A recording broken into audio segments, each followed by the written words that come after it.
மருந்து வாடையும் அழுகை ஒலியும் ஆம்புலன்ஸின் அவசர ஒலியும் தாமரையை அச்சத்தின் உச்சிக்கே கொண்டு சென்றது. வழி வேறு ஒரு பக்கம் உயிரை பிடுங்குகிறது. மகிழுந்து சில வண்டிகளும் மரங்களும் நிறைந்த ஒரு இடத்தில் நின்றது.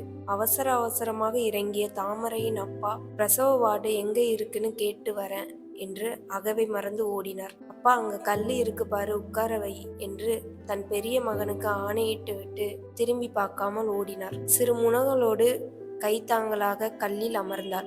அண்ணி எப்போ வரும் என்றாள். வண்டி ஏறிட்டாளாம்மா, வந்துருவா. சரி இரு, நான் வண்டிக்கு காசு கொடுத்துட்டு வரேன் என்று அண்ணன் நகர்ந்தார். பாண்டிச்சேரியில் உள்ள மருத்துவமனை அது. விழுப்புரத்தில் முடியாது என்றதால் இங்கு வந்தனர். தலைப்பிரசவம் என்றதால் எல்லோருக்கும் இருக்கும் அச்சம் அவளுக்கும் இருந்தது. மருத்துவ சூழல் அவள் மனதை கொஞ்சம் கொஞ்சமாக நெருங்கி கொண்டிருந்தது. கிழக்கே போகணும் என்ற குரல் கேட்டு நிமிர்ந்து பார்த்தாள். வா போகலாம் என்று அண்ணன் கையை பிடித்து கொள்ள அப்பா 2 கட்டப்பைகளை கையில் பிடித்து கொண்டார். பிரசவ வார்டுக்குள் நுழைவது யமலோகத்தில் நுழைவது போல் இருந்தது. அத்தனை கதறல், திருவிழாவின் இரைச்சலை கூட காலில் தள்ளி மிதித்துவிடும் போல் இருந்தது. அண்ணன் மருத்துவரோடு வந்தார். மருத்துவர் இரத்த அழுத்தம் போன்ற சில ஆய்வுகள் செய்தார். கொஞ்சம் கடினம்தான், சிசரியன் பண்றதுதான் சரியா இருக்கும். என்ன சொல்றீங்க என்றார் மருத்துவர். இருவரும் ஒன்று போல் தலையாட்டினர். தாமரை கொஞ்சம் சிந்தனையில் மூழ்கியிருந்தாள். இப்போதெல்லாம் மருத்துவமனைகள் சிசரியன் சாத்தான்களாக மாறிவிட்டதை அவள் அறிவாள். ஆசிரியை என்பதால் நிறைய நூல்களை படிப்பதையும் உடனுக்குடன் நாட்டு நடப்பை அறிவதிலும் அதை மாணவர்களோடு பகிர்வதையும் வழக்கமாக வைத்திருந்தாள். விடுப்பு எடுக்கும் முன் சில மாணவர்கள் குழந்தை பிறந்ததும் சொல்லுங்க டீச்சர் என்றார்கள். அண்ணனை கூப்பிட்டு குழந்தை பிறந்ததும் கண்மணி டீச்சர் கிட்ட சொல்லுனா பசங்க கிட்டையும் சொல்லு என்றால் தாமரை டீச்சர். தாமரை டீச்சர் மாணவர்கள் என்று பிரித்து பார்க்க முடியாத அளவு நெருக்கம் அவர்களுக்குள். நீங்க ஒரு கையெழுத்து போடணும் என்று ஒரு செவிலியரை அழைத்து அண்ணனை அனுப்பி வைத்தார். நீங்க என் கூட வாங்கம்மா என்று மருத்துவர் அழைத்து சென்றார். 2 வளைவுகளை தாண்டி இருந்த ஒரு மேஜையில் அவளை உட்கார சொல்லி ஒரு செவிலியரை அனுப்புவதாகவும் சொன்னார். மருத்துவர் கண்களில் இருந்து மறைந்தார். ஆட்கள் வருவதும் போவதுமாக இருந்தனர். இரைச்சல் கொஞ்சம் தூரத்தில் கேட்பது போல் இருந்தது. அதுதான் பிரசவ வார்டாக இருக்கும் என்று நினைத்து கொண்டாள். ஏம்மா, எதுக்கு இங்க உட்கார்ந்துருக்க? யார் உட்கார சொன்னது என உரக்க குரல் கேட்டு திடுக்கிட்டு திரும்பினாள் தாமரை. எதிரே குட்டையாகவும் கட்டையாகவும் உள்ள சுமார் 40-45 அகவை இருக்கும் ஒரு செவிலியர் நின்றிருந்தாள். முகத்தை சுருக்கி அருவருப்பாக பார்க்கும் அவள் முகம் இவளுக்கு அருவருப்பாக தெரிந்தது. சிசேரியன்னு சொன்னாங்க, இங்க உட்கார சொன்னாங்க. ஏம்மா, சிசேரியனா நார்மலான்னு நீ சொல்லக்கூடாதுமா, என்ன டாக்டரா நீ என்ற எரிச்சலும் அருவருப்பும் நிறைந்த சொற்கள் அவள் காதை கடிந்தது. டாக்டர் தான் சொன்னாரு என்று கொஞ்சம் கிண்டலா சொன்னாள் தாமரை. டாக்டர் சொல்லுவாரு, ஏந்திரி போ, அங்க 2வது ரூமுக்கு போ என்று அதட்டினாள். தாமரை மெதுவா எழுந்து நடந்தாள். வேகமா போ, என்னமோ அண்ணன் நட போடுறியே, என்னமோ நீ மட்டும்தான் புள்ள பெக்குற மாதிரி என்ற சொற்கள் அவள் கால்களை வேகப்படுத்தியது. ராவு காலத்துல பிறந்தவளா இருப்பா போல, என்னமோ நாய் விரட்டுற மாதிரி விரட்டுறாள, சிரிக்க மாட்டேன்னு வீட்டுல சத்தியம் பண்ணிட்டு வந்திருப்பா போல என்று முணுமுணுத்தபடி அந்த அறைக்குள் நுழைந்தாள். படுக்கைகளை விட மிகுதியான கூட்டம் அங்கிருந்தது. எல்லோரும் அழுது கொண்டும் வலியை பொறுத்து கொள்ள முயற்சி செய்தும் கொண்டிருந்தனர். தாமரையின் உள்ளம் கொஞ்சம் நடுங்குச்சு. கடிகாரத்தை பார்த்தா மணி மதியம் 3, வந்து 1 மணி நேரம் ஆயிருச்சு. ஏமா நிக்கிற, இந்த அப்படி உட்கார என்ற சொற்கள் தான் இந்த மருத்துவமனையில் அவள் கேட்கும் முதல் அன்பு குரல். வாசலுக்கு பக்கத்தில் இருக்கும் படுக்கையிலிருந்து ஒரு இளம் பெண், அவளை விட கொஞ்சம் அகவை மிகுதியாக இருக்கும் போல் தோன்றியது.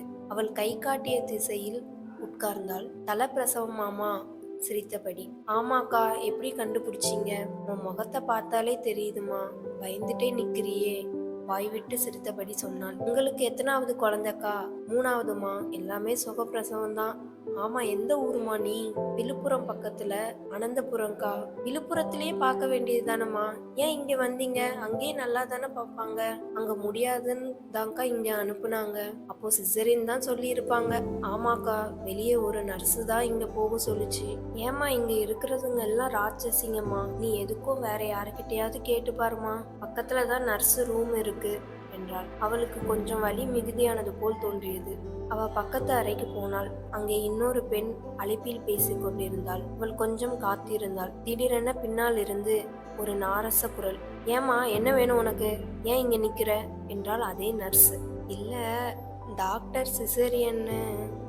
ஏம்மா, எத்தனை தடவை சொன்னாலும் உனக்கு புரியாதா?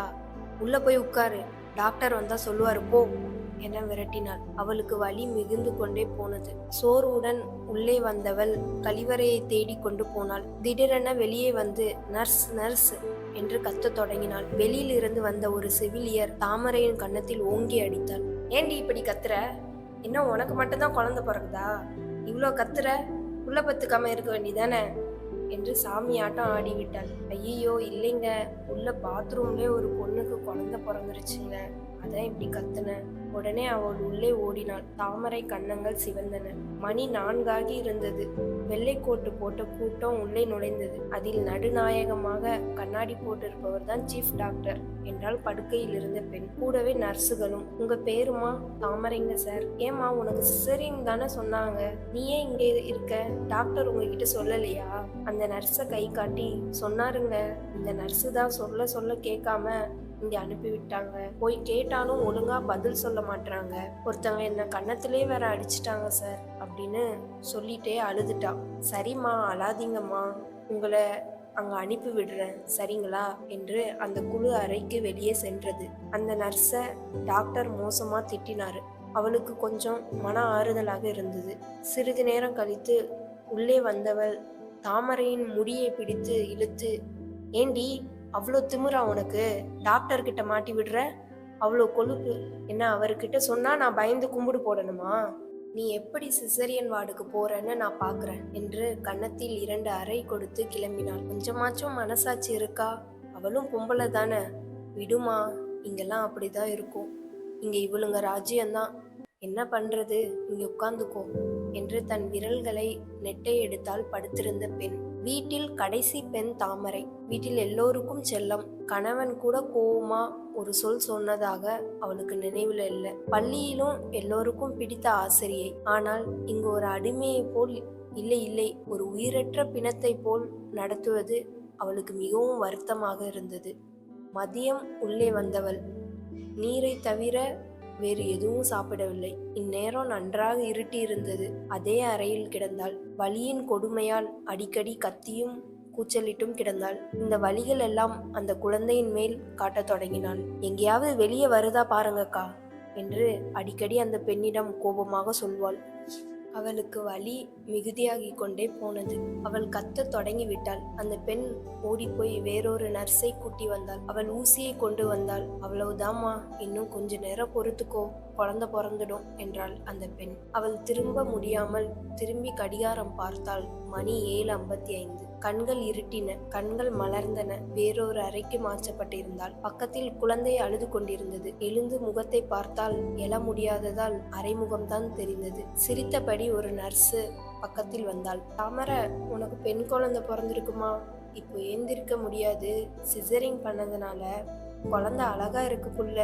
உன் பொண்ணோட குண்டு மூக்குல தங்க மூக்குத்தி வாங்கி போடுமா என்று சிரித்து கொண்டே போனாள். அந்த நர்ஸின் பேச்சு அவளுக்கு ஆறுதலை தந்தது. இவ்வளவு நேரம் எங்கே இருந்தீங்க என்று மனதில் நினைத்து கொண்டாள். குப்பை கூலத்தில் ஒரு கனி என்று தன்னை தேர்ச்சி கொண்டாள். அப்பாவும் அண்ணனும் அண்ணியும் பக்கத்தில் இருந்தார்கள். சினுங்கள் சிரிப்பையும் சுரம் சுரக்கும் விழியோர கண்ணீரையும் சொல்லாக்கி விடை சொன்னாள். ஆனால் அது அவர்களுக்கு விளங்கவில்லை. அண்ணி அவள் அருகில் அமர்ந்து தலை கோதினாள். சொத்தையே எழுதி கொடுத்தாலும் பரவாயில்ல, அடுத்த பிள்ளைக்கு தனியாருக்கு போயிடணும் என்று பெருமூச்சோடு சொன்னாள். ஆமா ஆமா, தனியார்ல பாக்குற அளவுக்கு சொத்து கொட்டி கிடக்குதா, வித்துரு என்றான் அண்ணன். அப்பாவுக்கு வாயெல்லாம் பல். குழந்தையின் அழுகை தாமரைக்கு புன்னகையை தந்தது. வயிற்றை தடவி பார்த்தாள். தையலின் தடம் தண்டவாளம் போல் இருந்தது.